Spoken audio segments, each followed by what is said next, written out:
Perdidos na Estante, o seu podcast de adaptações literárias do site Leitor Cabuloso.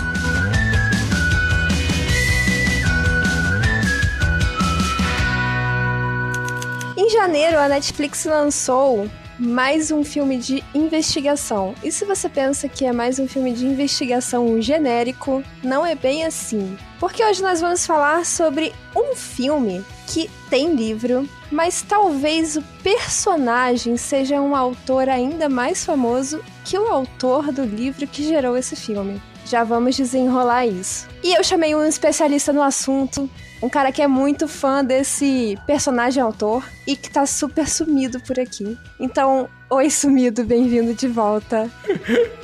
Oi, Amanda. Oi, ouvintes, como é que vocês estão? Não sei se vocês estavam com saudades ou não. Quem tiver com saudades tem que reclamar com a Domênica, né? Pra quem não me ouviu ainda, eu sou o Baço, né? A Domênica me tirou do Perdidos na Estante aqui. A gente fica no sistema de peso e contrapeso. Quando ela tá, eu não tô. Quando ela não tá, eu tô, né? Então a gente vai brincando mais ou menos desse jeito. E vamos tirar um pouquinho dessa pressão de especialista, tá, Amanda? Eu sou um fã, né? Vamos aliviar aí, porque depois já vi a galera já me cobrando aí depois, brincadeira, né? Brincadeira. Mas é fã especialista. Ou especialista em ser fã. Especialista em ser Pode fã ser. é melhor. Que daí não Pode ser, né? me cobra só de eu gostar, não de eu saber. Tá certo, justo. Eu também sou muito, muito fã. E vamos conversar hoje sobre O Pálido Olho Azul, que é um filme que tem um livro de mesmo nome do autor Louis Bayard, que não é o Poe, mas é sobre o Poe, um pouquinho.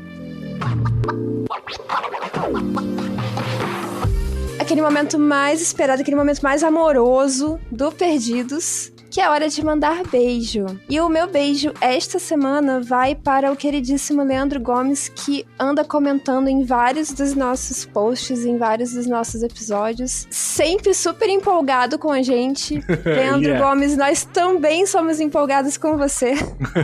Muito obrigada pelos seus comentários. Beijo. O Leandro é um querido, ele tá com a gente há muito tempo. Nossa. Eu já vou avisar já que primeiro eu gostei muito da ideia quando veio do momento do beijo. Eu não tinha participado até então, né, quando teve. Eu tenho alguns acumulados, tá? Então vou falar mande mais de beijo um, acumulado. né? Queria mandar pro pessoal do Entre Sumários, né, o podcast que também literário, que eles estão fazendo 3 anos, né? Agora, eu acho que é esse mês, ou mês que vem, agora não sei, mas tá por aí. É um podcast bacana pra vocês irem ouvir, uma equipe bem legal, né? Queria mandar também pra Ana Beatriz, lá do RP Guacha, que ela adora também o Poe, inclusive ela tá montando aventuras de RPG baseado nos contos do Poe, né? Ai, que lindo!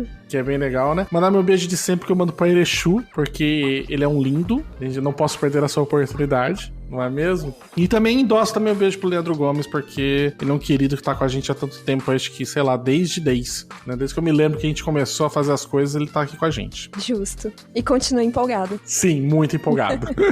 Eu vou chamar o assistente, ele vai falar um pouquinho pra vocês sobre a obra, então bora pra conversa.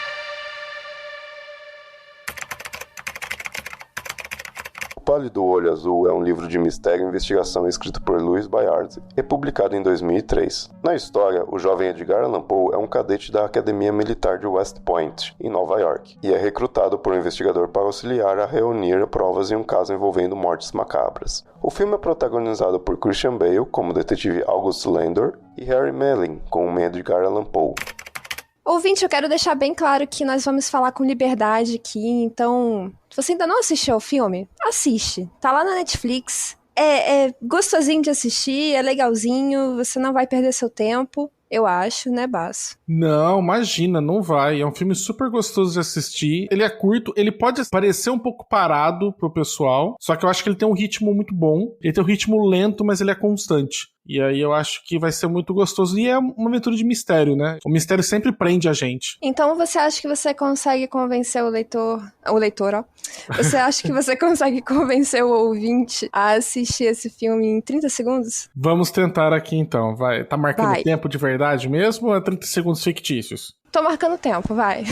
O Pálido do Olho Azul, ele é um conto de mistério que envolve um grande investigador que é chamado pela uma academia militar dos Estados Unidos para investigar um recruta que foi enforcado e que teve seu coração arrancado do peito. O ajudante, por acaso, desse grande investigador, né, que é o Christian Bale, vai ser o jovem Edgar Allan Poe, que faz ali seu personagem sendo o autor que ainda não existe, né, mas que já tá ali toda a origem dele. E aí você vai ver 1 milhão de referências sobre ele, mas nenhuma referência óbvia ou explícita. E acho que é isso que deixa ele mais interessante. E óbvio, tem um mistério. Acabou. Mas acho que fui bem. Até passou um pouquinho, mas tava tão bom que eu deixei. Inclusive, essa parte de referências aí já me pega 100%. Eu gosto muito disso. Uhum. Mas pra deixar o nosso ouvinte um pouco mais por dentro aqui do que a gente tá falando, esse filme vai pegar ali o material original, né, que é o livro que é uma investigação mesmo, e vai utilizar o personagem do Poe em uma situação, a princípio real, que ele viveu, porque ele foi cadete na Academia Militar de West Point, lá nos Estados Unidos. Uhum. E eles vão aí extrapolar, colocar muita imaginação e muita fantasia para contar uma história de um Poe detetive, ajudante de detetive. Uhum. Né? Então acontece esse crime macabro aí que o Basso estava contando para vocês. E um detetive, que é o Christian Bale, é chamado para investigar essa situação e tudo mais e recruta o Poe para ajudá-lo. E aí, Basso? O que você achou dessa investigação? Eu gostei. Gostei bastante do filme, do modo geral, né? Eu acho que ele tem um caso e eu acho que a investigação que eles conduzem, né? O investigador, no caso, né, que o Christian Bale faz é o Augustus Landor, né, que ele é chamado daí pelos oficiais lá dessa academia, né, militar, e eu acho que ele é, por mais que possa parecer um pouco assim contraditório, porque a gente tá falando de um livro que flerta muito com o sobrenatural, ela é uma investigação muito mais realista, né? Tipo, você não vai ter aquelas provas cabais, aquela smoke gun que faz que o cara fez e perseguições e tudo mais. Não, você vai ver um trabalho de investigação muito de um detetive que vai analisar provas, vai interrogar testemunhas, vai perseguir algumas linhas de investigação. Inclusive, eu gosto que o filme te dá a oportunidade de você conseguir tentar ir desvendando algumas coisas antes que eles revelem. Então tem um foco ali na câmera em uma coisa pra ver se você pegou, né, o olhar do Landor, né, em cima daquilo. Se você não pegou, tudo bem, porque depois, mais pra frente, ele vai contextualizar aquilo pra você. E eu acho muito interessante ter colocado o Edgar Allan Poe como um ajudante da investigação, não o principal, né? Ele ainda, você vai ver ele, o que seria a questão embrionária, né, que ele trouxe, que foi a questão de romance policial, né, que surgiu com...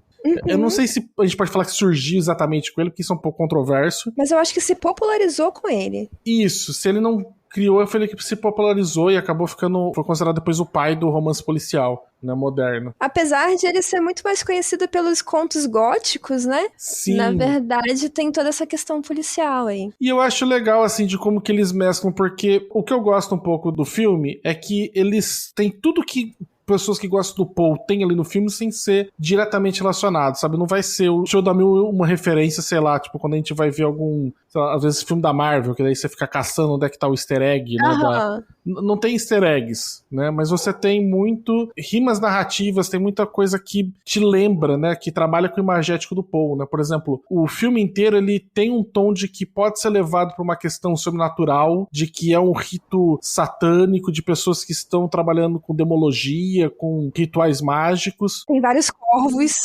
corvos, mas existe também, para tudo isso, existe uma explicação racional, né, para tudo isso. E isso é uma linha que é muito gostoso no Poe, né? Ele sempre trabalhou isso nos contos dele. Mesmo o Gato Preto, né? O Barril de Amontilado, o Coração do Anunciador, eles todos têm um tom meio que parece que tem alguma coisa ali de sobrenatural explicaria, mas você também tem a explicação, tipo, racional. Ele fica no limiar entre as duas coisas, que isso eu acho que traz uma outra interpretação para as histórias que ele tá criando, né? E o filme, ele trabalha muito essa atmosfera. Mas uma coisa que você falou que eu achei muito interessante, que aí vai destoar um pouco da própria história de investigação que o Poe criou, né, que é do Detetive Dupin, é que você consegue já ir construindo na sua cabeça a solução do mistério. E Quando você pega esses romances policiais antigos, do Poe, do Sherlock Holmes, Agatha Christie, é muito comum você simplesmente não ter nenhuma condição de desvendar o mistério. Pelo menos eu não tenho, né?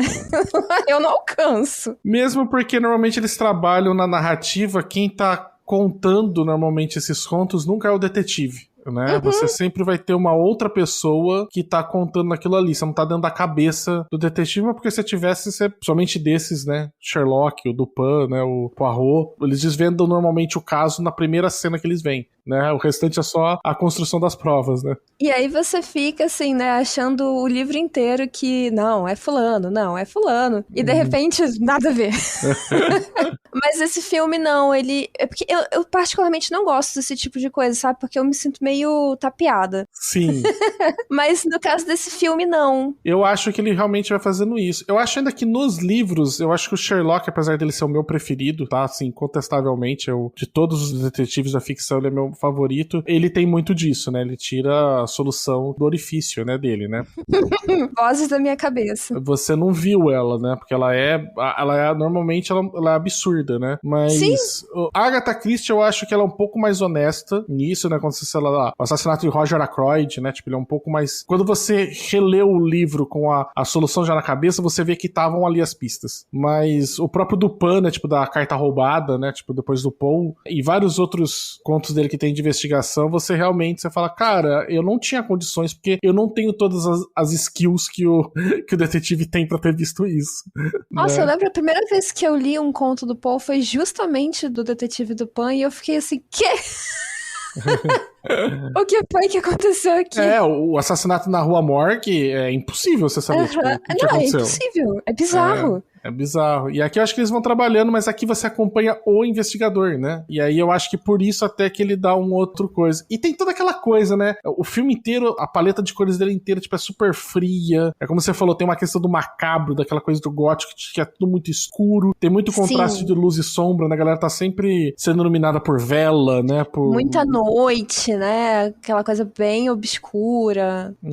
As próprias roupas dão aquela impressão muito carregada, muito sujo até, aquelas cenas nas tavernas. E aí você tem aquele contraste bem do gótico, né, que a gente acha que o gótico ele é só a galera trevosa, né, mas na verdade ele é muito a questão tipo de oposição, né, e aí você tem, sei lá, quando você vai pra família mesmo dos marquis, lá, né, que é do legista, você tem, tipo, a mãe com a menina com umas roupas super espalhafatosas, né, e você tem, tipo, um legista do lado de uma mulher que tá vestido quase uma fantasia de carnaval, né, e tem esses contrastes, né, que trabalham muito. Gillian Anderson maravilhosa no papel. Inclusive, a própria questão da Gillian Anderson nesse filme, que ela apresenta uma mulher mais espalhafatosa, como você falou, a personagem dela é claramente insana, ou tem alguma... Enfim, ela não tá muito bem, não.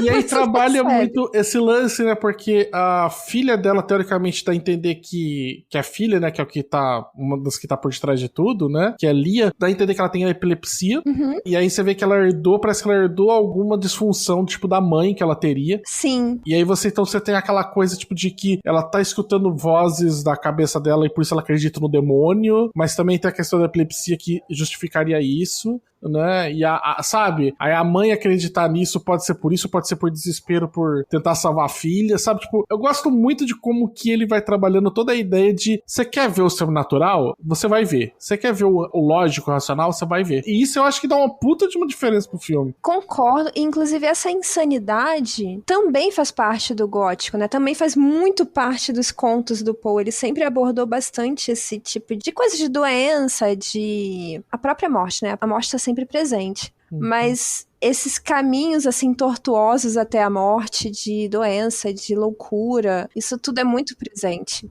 O que você falou mesmo que era o Palio do Olho Azul, vem do nome do Coração Denunciador, né? Ou Coração Delator, né? Dependendo da versão que você pegar. Isso. O Revelador também tem alguns. Assim, por isso que eu falei pra você que eu gosto. A ideia do Coração Denunciador é que o cara matou alguém, um velho que morava junto com ele, e fez um crime perfeito, só que quando a polícia vai investigar, ele não para de ouvir as batidas do coração Então ele acaba revelando onde ele enterrou o corpo pros policiais, porque ele acha que os policiais também estão ouvindo. Então assim, claramente o personagem é louco, né? Tem um distúrbio mental. E aqui eles colocaram essa referência ao quê? Na pouco da loucura que a gente tá falando desses personagens dos Marques e na questão do coração sendo roubado. E aí eu olho e falo assim, cara, é um jeito de você fazer uma referência sem ser direta. Não, e é genial. Né? Você tá pegando elementos dele, né? Aliás, esse conto é incrível. E curtíssimo, cara. Ele é muito curto pra ser tão bom assim.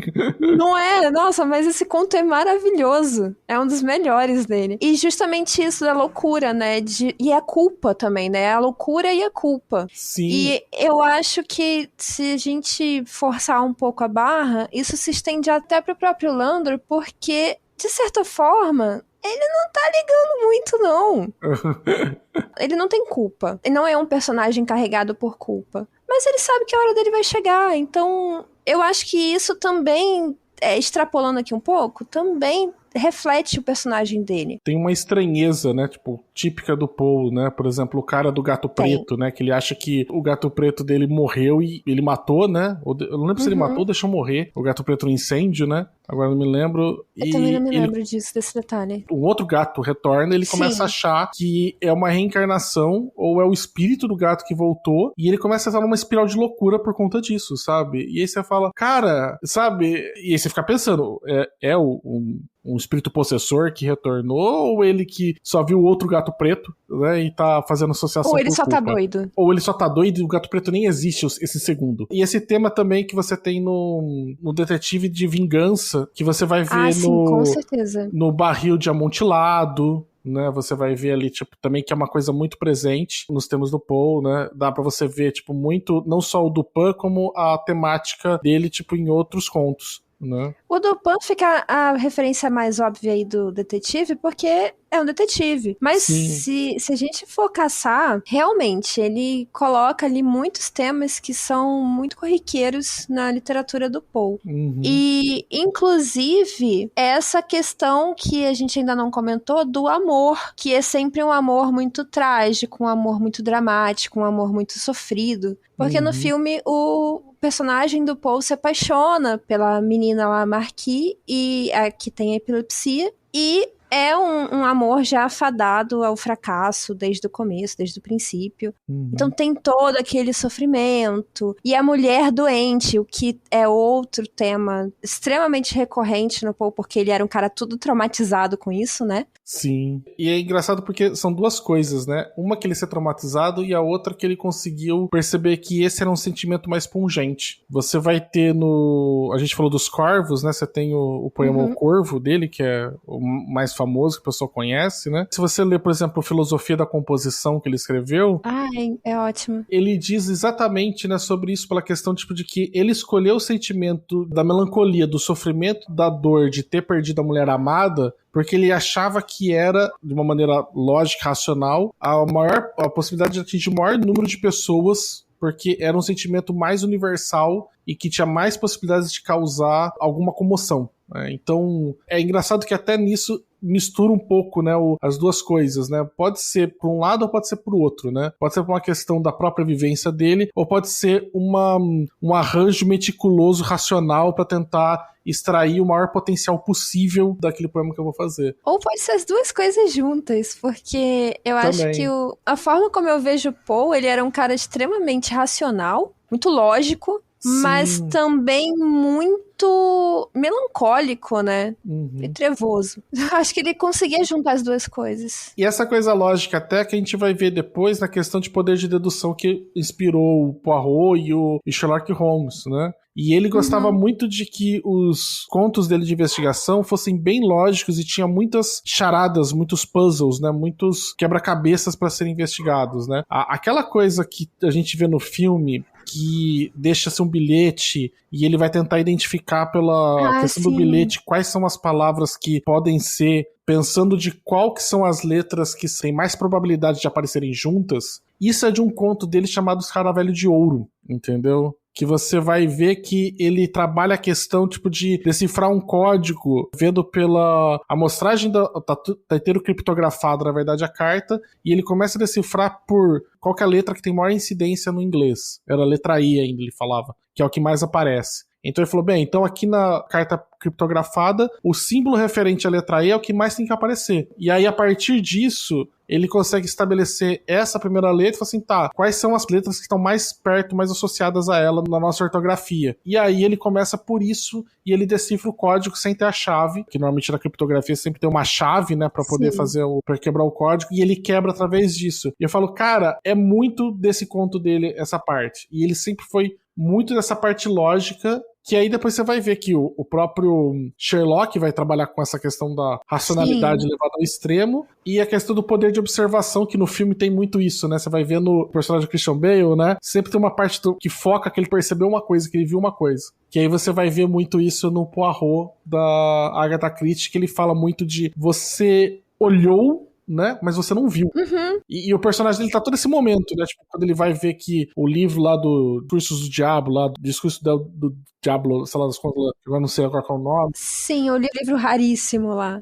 Que ele viu ali, e aí foca, e aí eu acho legal que o filme deixa. Vamos ver se ele percebeu sozinho, senão depois ele vai lá e pega e confronta o cara, né? Então tem muito dessa parte dele, assim. Por isso que eu gostei tanto, pensando numa adaptação pra quem é fã, porque tem muitos elementos ali sem copiar exatamente os elementos. É praticamente uma homenagem e não um easter egg, né? É mais a ideia, tipo, de vamos usar os mesmos símbolos, as mesmas referências imagéticas, as mesmas rimas narrativas que a gente encontra aí no povo, vamos usar pra cá, em vez de colocar um easter eggzinho de colocar, sei lá, um corvo em cima de um busto de alguém, sabe, pra fazer referência. Não. Você vai estar ali, o corvo ali, porque, sei lá, ele matou um animal e aí tá por ali perto, né? Por exemplo, aí a gente faz aquele contraste, né? Não é uma crítica, porque também é legal de uma outra forma. Mas, por exemplo, Wandinha, que você tem ali... e o nome da escola é Nevermore. Uau! O nome dos caiaques, não? Como é que é? Dos barcos de corrida, né? Que cada um, né? Cada um era de um conto. Tinha, né? Do Gato Preto, eu não lembro quais eram os outros. Tinha do Gato Preto, tinha do Barril de Amontilado. Isso. Tinha do... Não lembro do terceiro.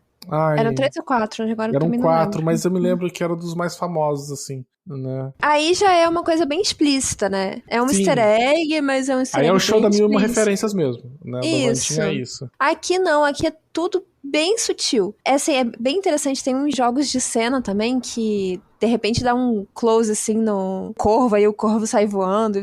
Nossa. Se você gosta, se você conhece, você vai pescar isso. Mas pra quem não conhece, não fica uma coisa tão descarada. Eu acho isso bem interessante. Eu acho legal. Você também citou no começo a questão do macabro, né? Que você tem toda a questão de que no filme a morte tá ocorrendo porque a menina quer fazer um ritual de magia, né? Tipo, um ritual de magia de sangue, né? Que é uma magia tipo de demônio, pra poder se curar. E ela pega os corações. E aí, esse questão do macabra, eu me lembro que um dos oficiais da academia chega a falar, tipo, pra ele, tipo, de falar, você tá perto dessa questão desse satanic panic, né, que tá causando, né, tipo fala diretamente, né, da ideia de trabalhar com o macabro no sentido de pânico satânico, de tudo. E aí, tipo, é muito bom porque é o que o Poe coloca muito nos romances dele, né? Apesar de normalmente ter uma explicação que não é aquela. Mas ele coloca e aí você trabalha com essa ideia. E eu acho muito bom que eles conseguiram transmitir muito isso, porque ficou muito uma questão, tipo, falar assim, cara, tem aquele demologista, né, que ele consulta, sabe? E é muita coisa de detetive mesmo, né? Tem um especialista pra perguntar, né? Sim, e ele vai tem que ter. lá, né? Então, convenientemente ele conhece os especialistas. Mas é a menina dos olhos de todo investigador, né? São só as fontes, né? Mas uma coisa interessante sobre o coração é que, além dessa questão do símbolo da força vital, de conseguir superar uma doença, de viver e tal, trocar de vida e coisas do tipo, você também tem a questão do amor, que é muitas vezes ali pincelada, inclusive porque logo no começo é suspeito de que uma mulher teria cometido crime, teria seduzido o primeiro carinha lá que aparece enforcado, né? E teria sido de repente por amor, ou porque ele teria feito alguma coisa com ela, despedaçado o coração dela, alguma coisa do tipo. Esse simbolismo de arrancar o coração também é algo muito do romantismo, que que tem essa questão ali com amor não correspondido, então o seu coração vai ser meu de qualquer forma, e coisas do tipo, né? E a questão muito próxima da relação de amor e morte, né? Tipo, sim. Pessoas que morrem de amor. E todo o sofrimento, né? Porque ali, romantismo, estamos falando de puro sofrimento. Estamos falando de sofrência, poxa vida, né? O Castro Alves tem um dos maiores poemas dele, que é Mocidade e Morte, que ele fala do sentimento de querer morrer pra ser a experiência extrema do ser humano, né? Assim, mano, mas assim, toca The Cure, né? Tipo, vamos lá. Sim! O primeiro emo. Não, porra, o Castro Alves com certeza foi o primeiro emo, tá ligado?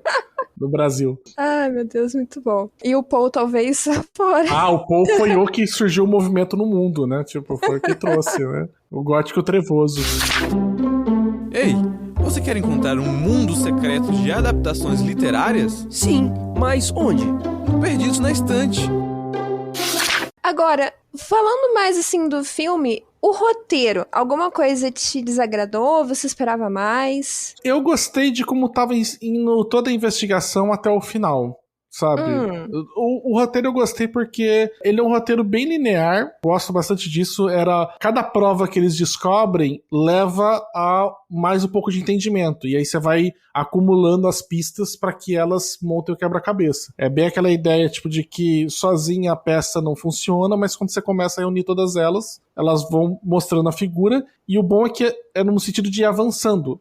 Você não vai e volta, né? Ou elas estão espalhadas. Uma revela a outra, e cada morte que acaba tendo acaba revelando um pouco mais sobre. A ideia toda de uma investigação que eu acho que faz mais sentido, que é você ir perguntando para várias pessoas, aí os cadetes que estavam lá, os outros oficiais que estavam na academia vão pensando assim, pô, na hora isso pra mim não era importante, agora depois do acontecido isso virou importante, faz sentido eles revelarem só depois. Então assim, eu achei muito bem construidinho até o final, né? Fale, reclame do final. Aí no final tem uma reviravolta que eu não acho que é o Deus Ex Machina, tá? Mas porque eu acho que existem várias coisas plantadas durante o filme, mas que de uma certa forma, não sei porquê, pra mim me tirou um pouco, sabe? Eu acho que a morte encerrando na destruição da casa, né, e tudo mais, sabe? Eu não sei porque pra mim já tava fechado ali, entende? Eles quiseram colocar um segundo plot twist, né?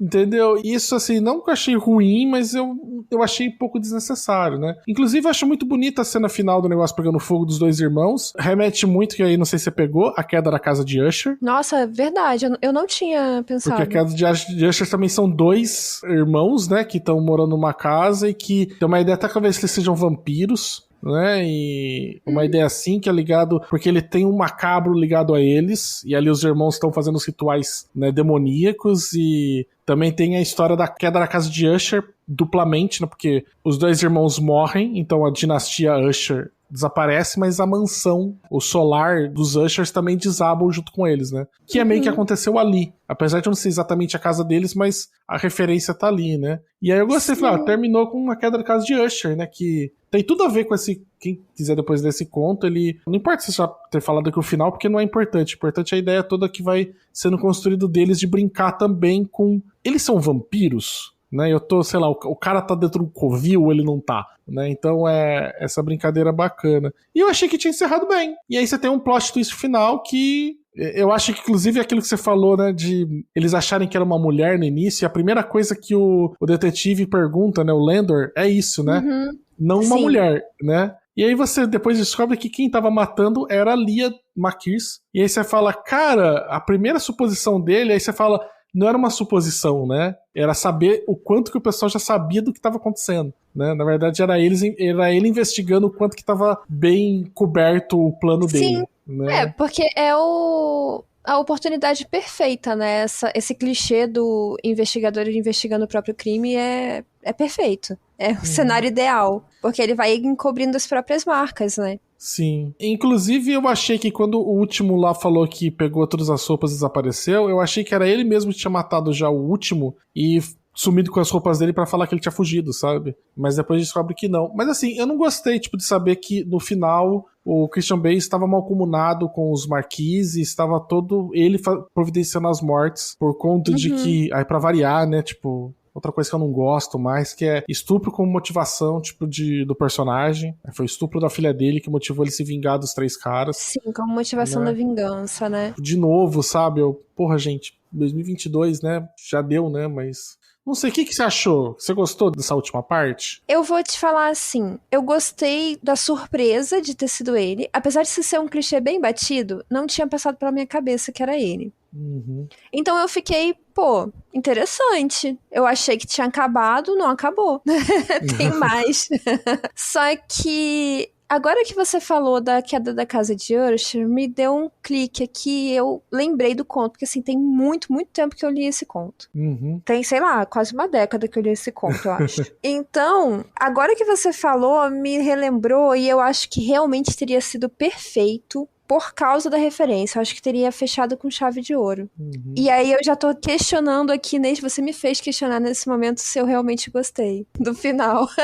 E eu acho que a gente não percebe também porque eu acho que ele tá a mais, né? Apesar de ser um clichê, eu não percebi ele porque não tava parecendo que tava faltando uma reviravolta, né? Já tinha tido uma, né? Então, porque eu já tinha tido a reviravolta da menina lá, da mocinha que tá doente, que tem epilepsia. Tudo bem, é meio suspeito, né? Eu já imaginei que aquilo ali não ia dar muito certo. Mas é o amor da vida dele, de estar perdidamente apaixonado, porque aquele negócio, né? O romantismo, amor à primeira vista, olhou, já quer casar, quer, né, morrer de amores e tudo mais. Mas quando a família dela se revela ser ali praticamente um culto... né? Maluquice. Eu achei que aquele era o plot twist. Eu não entendi muito bem, porque dá a entender que eles eram descendentes daquele caçador de bruxas que depois foi queimado também por ser um adorador do demônio, depois foi revelado, né? E aí, porque parece que é o tataravô deles, e aí você fala, cara, como, né? E aí eu também fiquei, tipo, meio assim, eu falei, caramba, cara, a família inteira. E é bom porque ele já fala antes, assim, tem alguma coisa naquela família que me deixa inquieto. Sim. O Paul fala isso, né? Por consequência, você também fica inquieto, né? Você sabe que tem alguma coisa estranha ali. A mãe é meio doida. A filha é meio esquisita também. Aí você fica naquela, acho que aquele irmão ali vai fazer alguma besteira, porque o cara irmão é meio merdeiro, né? Porque o irmão, tipo, então... começa a falar de convidado da casa. Cara, naquela época, você desrespeitar um convidado no meio do jantar de uma grosseria, assim, atroz. Sim, né? Sim, o cara é bem bizarro. E aí o pai dele não tem nada de muito errado com a figura do legista, mas, tipo, ele é um legista, sabe? Tipo, já remete a uma profissão, tipo, não usualmente esquisita, né? Sim. Desculpa os legistas, que eu mas assim, não é que, tipo, tá errado, mas é que já é uma coisa que já remete pra esse lado meio macabro, né? Não é uma coisa normal. E na ficção, sempre o legista tem alguma coisa esquisita. Sempre, cara. O legista sempre tem alguma coisinha ali pra colocar. E aí, quando ele fala, já puxa, e aí você fala, cara, então... Por isso que eu acho que é bem construído, né? Você vai vendo ele construir um caso de verdade, né? Ele não tá só... Diferente quando a gente vê normalmente casos de investigação, que a ideia é que eu só preciso saber quem é que foi. Não, eu não preciso saber quem é que foi. E é uma coisa que um dos oficiais lá, que é o cara que faz o rabicho, fala pro Christian Bale que é: cara, você tá aqui não pra descobrir a verdade, você tá aqui pra montar um caso, entendeu? Eu não preciso só saber quem que é, eu preciso que você me apresente as provas, porque vai levar isso a julgamento. Então você vê ele de verdade construindo um caso. Então, olha, eu não preciso saber quem que é. Eu preciso construir isso com provas, depoimentos, testemunhos, tá ligado? Tipo, isso, que é o que ele faz. Ele vai colher depoimentos, ele vai falar com as pessoas, né? Vai tentando rastrear isso tudo. Agora, você falou em Rabicho e a gente não comentou o suficiente, porque eu realmente eu fiquei muito feliz com a atuação dele, fiquei muito surpresa com a atuação dele, que é o Harry Melling, que fez o próprio Paul no filme. E por que isso tem a ver com o Rabicho? É porque ele também fez Harry Potter. Apesar de estar irreconhecível. Sim. E eu fiquei muito surpresa porque ele não é um ator tão conhecido, tão prestigiado assim, digamos, né? E a atuação dele tá, cara, 10/10 pra mim. Tá muito bem. Aliás, o elenco inteiro eu acho muito bom, assim, o elenco, sabe? Até a Gillian Anderson, né, que a gente já comentou. O consultor dele, demologista lá, que como é que é o nome do ator mesmo? Acho que é Robert Duvall. Ele fez 1 milhão de filmes já, esse cara. Sim. Entendeu? Ele fez, inclusive, Poderoso Chefão, sabe? E aí você vê e fala assim, cara, que elenco, assim, tipo... Eu acho o elenco inteiro, assim, de modo geral, assim, muito foda, né? O próprio pai da família do Maquis lá, o Toby Jones, né? Que você já viu ele fazendo muito filme, né? Ele fez muito Western, né? Ele fez muito... Filmes que você vai ver, tipo, ele em muitos lugares. Fez Jogos Vorazes, fez Capitão América, ele era aquele nazista lá, cientista. Não, né? O elenco tá excelente. Agora, o que me impressiona muito do Harry Melling é que ele é o único personagem que realmente tinha que estar fiel, né? Porque os outros são totalmente fictícios e ele pretende ser o Edgar Allan Poe. E realmente é. Eu achei a caracterização dele excepcional. Eu achei muito boa também. Pegou toda aquela questão, tipo, de bebida, de petulância, né? De ser esquisito. Ele é esquisito, cara. E eu acho que isso combinou demais, assim, pro filme ele ser esquisito. E a cara dele também é um pouquinho esquisita, né? Então... A caracterização que ficou, porque ele tem tipo um nariz meio que adunco, assim, que num rosto muito, muito pálido, uns olhos mais fundos, né? Então você olha e fala assim, cara, esse é um cara que já viu muita merda. Eu lembro até de uma propaganda da Netflix quando eles divulgaram esse filme lá em janeiro, que dizia assim, ele é feio de um jeito muito especial. E eu acho que isso foi, assim, não que o ator mesmo seja, mas ele foi caracterizado, acho que pra ficar desse jeito, né? Então ele tinha Você via até quando a menina até fala pra ele, né, Leia, quando sai, né, ela fala assim, você parece mais verdadeiro, tipo, no seu tom, nas suas vestes macabras do que quando você tá usando seu uniforme. Esquisito, né? Porque quando ele ganhava o uniforme, não parecia nada a ele, aquele uniforme, né? Eu achei incrível também. Nossa, eu achei muito bom mesmo o trabalho que ele fez. De modo geral, eu acho que todas as pessoas que estão no filme, eles estão muito bem, sabe? Os oficiais mesmo, eles estão certo desprezo pelo personagem investigador, né? O Christian Bale, o Landor. E o Landor é recíproco a reprovação que ele tem com a instituição. E aí você vê isso, sabe, transparecer claramente, apesar que eu acho que em alguns pontos o filme, ele acaba sendo muito didático, né? Ele tem aquele momento, tipo, a prova de burros. Sim, tem. Aquela coisa de vou te explicar o que está acontecendo. E assim, claramente eu já vi que o investigador e a academia militar, eles são opostos. Mas você tem que ter um momento dele falar isso e dos oficiais falando isso, sabe? Eu falo assim, cara, não precisa, né? Aí quando você vê também a revelação sobre a questão do culto demoníaco, né, que faz ali quando ele vai falar com o patriarca lá do Marquis, né? Aí ele faz uma baita numa explanação, assim, que eu falo, cara, não precisa, você já montou o caso pra mim bonitinho, eu já consegui linkar. Eu já entendi. Né, o livro, o quadro com a imagem que aparecia, sabe? Tava tudo certo, né? Ele poderia fazer uma confrontação com o cara pra mostrar que ele sabia, mas não precisava, sabe, ter aquele momento que... Isso é um pouco artificial, né? Quem assistiu o Knives Out, né? O Entre Facas e Segredos, que até o personagem que o Coiso faz, ele debocha, né? Que é aquele momento da revelação do detetive, né? Que ele conta tudo que aconteceu. Sim. Né? E ele até zoa com isso, porque fica uma coisa caricata, né? Tipo, mano, a gente já entendeu, não precisa repetir tudo. Mas tem que ter uma coisa assim, pra quem aí, ó, a pessoa que tá lá no fundo, tá? Você que dormiu. Tá meio sonolento.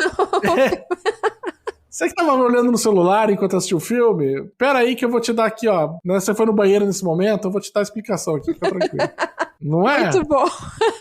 É isso mesmo. Mas pareceu assim, não sei se você sentiu isso também. Eu senti também. Antes de encerrarmos, vamos falar de premiação. O filme Nada de Novo no Front arrematou 4 prêmios no Oscar de 2023. Melhor filme internacional, melhor fotografia, melhor direção de arte e melhor trilha sonora. Você confere nossa conversa sobre esse filmão no episódio 218, mas também vale a pena conhecer a nossa análise sobre o livro, lá no episódio 213. E não podemos deixar de falar de Women Talking, ou Entre Mulheres, vencedor do Oscar de melhor roteiro adaptado. Agora, pra gente encerrar, Basso, eu quero deixar aqui a dúvida. E vamos tentar responder assim o melhor que a gente conseguir. Por que a gente ainda vê tanta referência ao Poe até hoje? Cara, pode parecer assim, muito assim, mas é muito simples. É porque é muito bom. É porque é muito bom. Gostei, é uma resposta bem concisa, né? É, porque ele tem... quando a gente tende a consumir muitas coisas, que depois de um tempo a gente acha que as coisas sempre foram assim. né? Tipo, sempre teve, todo mundo conhece as referências, né? Todo mundo conhece a ideia do investigador que resolve as coisas por dedução lógica e não porque ele tá, sei lá, ameaçando, torturando a testemunha, né? Ou, sabe, ou você ter a questão, tipo, de ter coisas sobrenaturais e lógicas ao mesmo tempo pra criar essa dúvida. A gente começa, depois de um tempo, a achar que isso sempre teve ali. E aí, quando você olha e fala assim, não, alguém começou com isso. Sabe? Alguém, se não criou, pelo menos sistematizou e utilizou de uma maneira de que ficasse simples compreensão a ponto de todo mundo conseguir absorver isso. Então a gente olha e fala assim, cara, a prova do tempo, né, que a gente fala muito em literatura isso, né? Por que uma obra muitas vezes ela resiste à prova do tempo, né? Normalmente tem dois motivos, né? O primeiro porque ela consegue ser muito universal, e o segundo é pela quantidade de referências que tem. Então, porque o Kabuna gosta muito de falar isso, né? Que arte é referência, né? É você referenciar o que veio antes. Sim. E aí a gente vai ter muitas coisas, por exemplo, os principais, como a gente falou aqui durante o episódio, os principais investigadores que a gente vê na cultura pop, né? Você vai ver, pô, o Poe, o Dupin dele influenciou Sherlock Holmes, que influenciou depois, tipo, Batman, entendeu? Sim, nossa, perfeito. Perfeito. Né? Então, quando você olha assim, você fala por quê? Porque você tá voltando pra fonte e você tá tratando gente que foram pioneiras naquilo ali. Os contos do Poe, eles ficaram também muito famosos por causa que ele inaugurou esse conto de enredo, né? Que tem um fato central que ele precisa ser desvendado. E aí você vai ver, pô, mas isso é uma coisa básica, né? Básico hoje, talvez, quando a gente vê filmes, né? Mas antes não era assim. Né? As coisas não se centravam normalmente em torno de um ponto específico. E aí o cara, quando criou isso, ele foi copiado a exaustão. E aí você, obviamente, você vai falar, pô, por que ele resiste? Porque quando você volta às raízes, você volta a qual que é a base das coisas, você vai encontrar um cara como o Poe, você vai encontrar um cara como o Machado de Assis, você vai encontrar um cara como o Romero, você vai voltando, você vai encontrando a galera que serviu de base para o que a gente vê hoje. Perfeito, né? E como você falou, nós pensávamos que era algo meio óbvio, sempre existiu, mas tem uma origem, né? E essa origem, às vezes a gente se depara inclusive com até mesmo Wandinha, que é uma série que estourou de popularidade entre jovens que talvez nunca tenham ouvido falar sobre Edgar Allan Poe, e tá ali escorrendo de referências, assim, saltando da tela, te dando um tapa na cara a cada cena. E você vai ver, tipo, muita coisa, assim, que é segunda, terceira, quarta geração, né? Ou pegou de referência, ou pegou alguma coisa. O da Wandinha mesmo, a ideia é toda de misturar a questão do macabro, transformar ele em cotidiano, né? E aí você fala, cara, de onde veio isso? Você vai olhar no Poe, tipo, quase todos os contos dele tem uma coisa de macabro, que dá um tom de estranheza, mas você vai ver, tem uma explicação lógica que poderia estar no cotidiano de qualquer um, né? Eu acho que é muito interessante, acho que isso, sabe? Tipo, da gente voltar. Quando a gente vai ver em outras coisas, a gente vai voltando também com outros autores, a gente vai muito acabar vendo que as outras artes beberam muito de literatura, né? Porque ela é uma das artes mais antigas. E aí, quando você vai ver, assim, por quê? Porque, cara, tá ali, tipo, bases, né? Poxa, por que sei lá, o Conde de Monte Cristo é tão referenciado? Fala assim, cara, é uma das histórias de vingança mais famosas que tem, e é uma das maiores motivações de vilões ou de mocinhos, né? Sei lá, vídeo o nosso personagem daqui, né, que se move por vingança, né? Sim. Essas coisas estão vindo, né, tipo, de algum lugar, e aí você vai, a coisa mais próxima, talvez o Poe tava com inspiração em outras pessoas, mas é a coisa que a gente tem mais próxima dali, né, que a gente pegou, são alguns marcos que vão tendo, né, durante a história da humanidade, né, que vão servindo depois de referência. Como você falou, sistematizou, né? Porque às vezes aquelas ideias já existiam ali na cultura popular, assim como, por exemplo, os irmãos Grimm, né? Isso, bom exemplo. Eles iam pegando o que eles ouviam e eles são famosos porque eles criaram? Não, mas porque eles conseguiram colocar aquilo ali tudo de uma forma que pudesse ser propagado, né? Conseguiram envolver tudo numa mesma temática, né? E colocar numa linguagem que fosse acessível. Exatamente. Perfeito, Basso. Sabia que você era o homem certo para esta tarefa. Então é isso, ouvinte, muito obrigada pela sua escuta atenta até aqui. Um beijo para você e continue nos acompanhando na próxima semana. Um beijo, Basso. Volte sempre.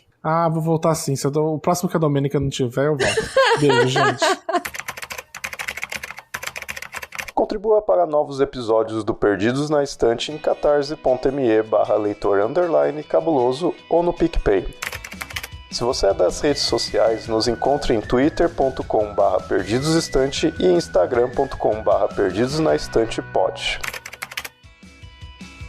Você acaba de ouvir o podcast Perdidos na Estante. Apresentação: Amanda Barreiro e Senhor Basso. Pauta: Amanda Barreiro. Produção: Domênica Mendes. Assistente: Leonardo Tremesquim. Edição: Ace Barros.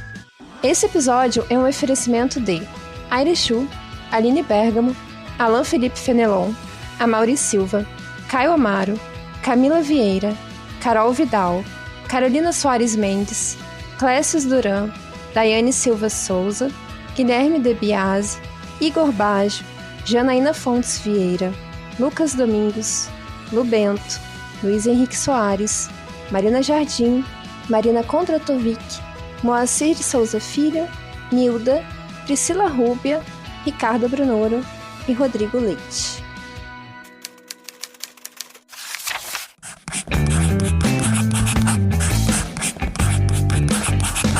Esse podcast faz parte do site Leitor Cabuloso. Conheça nossos conteúdos em www.leitorcabuloso.com.br.